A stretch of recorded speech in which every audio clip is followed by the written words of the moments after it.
प्रथम कथा हूँ आम पार्टी भारतीय कम्युनिस्ट पार्टी मार्क्सवादी सीपीआईएम तरफ सुरेश चंद्र पाणिग्राही भुवनेश्वर लोकसभा निर्वाचन मंडली निमंते प्रार्थी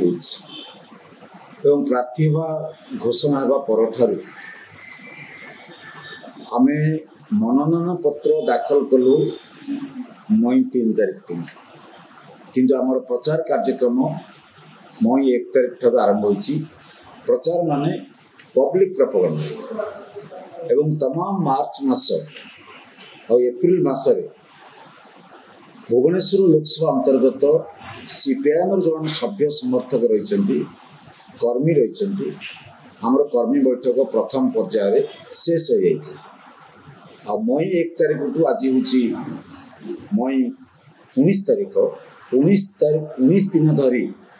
आमर प्रचार चलती भुवनेश्वर सहर 3टा निर्वाचन मंडल जटणी निर्वाचन मंडल जयदेव निर्वाचन मंडल एवं विलंबर बेगुनिया निर्वाचन मंडल आम प्रचार कार्य आरंभ हो सारी। आम प्रचार तरीका हूँ आम वक्तव्य दौचु आमर स्लोगान घोषणा एवं विभिन्न गणसंगीत लोक आवेदन करुचु सीपीआईएम को कहीं भोट दें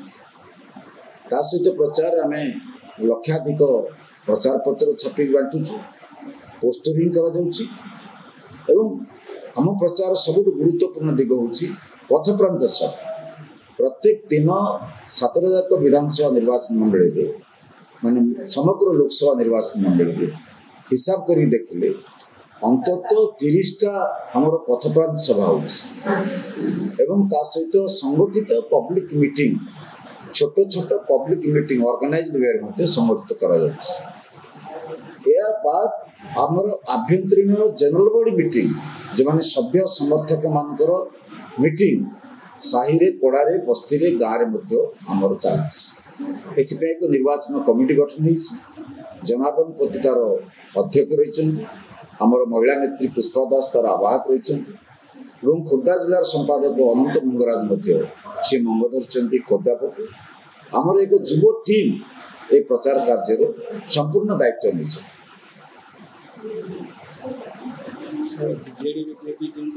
बीजेडी वाला घोषणा कर इलेक्ट्रिक बिल छाड़ा बीजेपी वाला घोषणा आप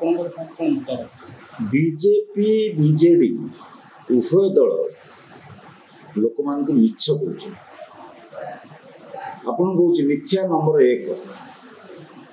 मोदी कहते 15 लाख टंका माने कला टंका बाहर करेंगे 15 लाख टंका जमा करेंगे। मिथ्या नंबर 2 कृषक मान ऋण छाड़ करेंगे। मिथ्या नंबर 3 एमएस स्वामीनाथन कमिशन सुपारिश को लागू करी सर्वनिम्न मूल्य कृषक फसल लीगल ग्यारंटी देवे। मिछ नंबर 4 जे 2 कोटी युवक युवती मान को काम देवे। मिछ नंबर 5 दरदाम नियंत्रण रहिबो कांग्रेस महंगा करतला सस्ता करेंगे। मिछ नंबर 6 जे बेकारी मानू सब काम दे देवे बेकार समस्या रहिबो नाही। आपण एमती जे धाड़ी देखिए मोदी सरकार एक मिथ्यावादी सरकार से माने सालियासाही रे पर्न मीटिंग करी कहले जे कांग्रेस जमी देला नहीं बीजेडी देला नहीं आमे आसले बीजेपी माने जमी दे दो सालियासाही वाला आ बीजेपी जो सरकार अच्छी केते जमी दी एवं सीटा तो जंगल जमीर किसम परिवर्तन दायित्व तो बीजेपी सरकार जंगल जमीर किसम परिवर्तन कले ना कहीं 10 वर्ष चलीगला तेणु बीजेपी एक मिथ्यावादी दल एवं विजु जनता दल से ताल दे कहले सालियासाही सभा जे आम जमीर किसम परिवर्तन हो 24 घंटार जमी दे दू।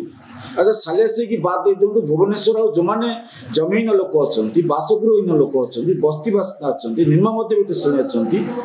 से जंगल किसम जमी ना सरकारी जमी अच्छी कहीं जमी बर्तमान सुधा देन तेणु मिथ्या प्रतिश्रुतिर भंडार उपर मान ठिया कहीं विद्युत आज पर्यटन कहीं छाड़ कल ना विद्युत शिल्पर घरीकरण आप जानते बर्तमान स्मार्ट मीटर बस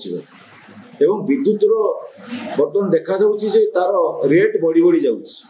विद्युतर मान कमी कमी जाते विद्युत संस्कार है कहते ये सरकार कहते पूर्वसूरी सरकार मान कहते निरविच्छिन्न बिजुली गुणात्मक बिजुली सुलभ मूल्य ग्राहक पाखे पहुँचे ट्रांसमिशन लॉस हम ना ओल्टा फल मिलছে विद्युत संपर्क में बर्तमान विद्युत को देदेले टाटा हाथ वाटर को देदेले पानी की देदेले वाटको सब घरेकरण होचे आज्ञा आउ लोक केतले कौन मिल आम तो दाबी करूँ 5 किलो चाउल बदल 10 किलो चाउल दिए आम कहूँ ये 1000 टंका भत्ता नुह 6000 टंका भत्ता कर न्यूनतम 3000 टंका भत्ता कर सर्वनिम्न मजूरी 26000 टंका करवा दरकार यहाँ आईएलओ निर्देश रही मनरेगा योजना 700 टंका मजूरी करवा दरकार 200 दिन काम देवा दरकार आपण जरिया बीजेडी बीजेपी के आम आह्वान करुचु ओडिशा रे जदि 700 टंका मजूरी मनरेगा योजना 200 दिन काम दि जाए एवं मनरेगा योजना भली सहरांचल एक योजना प्रणयन करा जाए ओडिशार कौन युवक युवती बाहर राज्य को दादन बा प्रवासी श्रमिक होइजिबे नाई ये गोटे ग्यारंटी पूरण करंतु आमर कृषक माने अन्नदाता जो फसल उत्पादन करुचती धान मका कपा गहम और जिते फसल अच्छी पनीपरिया आरंभ कर सारा भारत ओडिशा ये जिते फसल उत्पादन कर तार दाम देवा दरकार मोट उत्पादन खर्च तार 50 भाग मिसेवा दरकार तेरे कृषकर आय बढ़ो किए दया परस हवा दरकार ना श्रमिकर आय वृद्धि घटिले कृषकर आय वृद्धि घटिले बजार में चाहिदा बढ़ो निजुक्ति भित्तिक कारखाना हम बीजेपी बीजेडी सरकार उभय करूना आपण जानते बेकार मान भत्ता ना कौन बेकार युवक कौन काम ना शिक्षा क्षेत्र को व्यवसायीकरण करले जार पैसा अच्छी सी जाकि माने घरोई शिक्षानुष्ठान पाठ पढ़ो कॉर्पोरेट शिक्षानुष्ठान जार पैसा ना सरकारी शिक्षानुष्ठान पढ़ो उपयुक्त शिक्षक ना जार पैसा ना सी सार्वजनिक स्वास्थ्य सेवा जेतु ना डाक्तर ना हस्पिटाल मानक सी घरे हस्पिटाल को जापर ना दैनंदिन आमर चिकित्सा लोक ना आमर कृषि जमी की जलसेचन है ना 30% भितर रहा 25 वर्षर शासन काल भितर एवं आमर प्राकृतिक विपर्यय राज्य ओडिशा राज्य किंतु बन्या बात्या मरुड़ी चाषी जो अशेष क्षति होची तार उपयुक्त क्षतिपूरण मिलूना मांकड़ हाथ उपद्रव होची चाषी किसी दाम पाऊना उभय सरकार मिछ कहते उभय दल मिछ कहते सीपीएम वामपंथी माने इंडिया ब्लॉक आह्वान करुच्ची एम परास्त करूँ।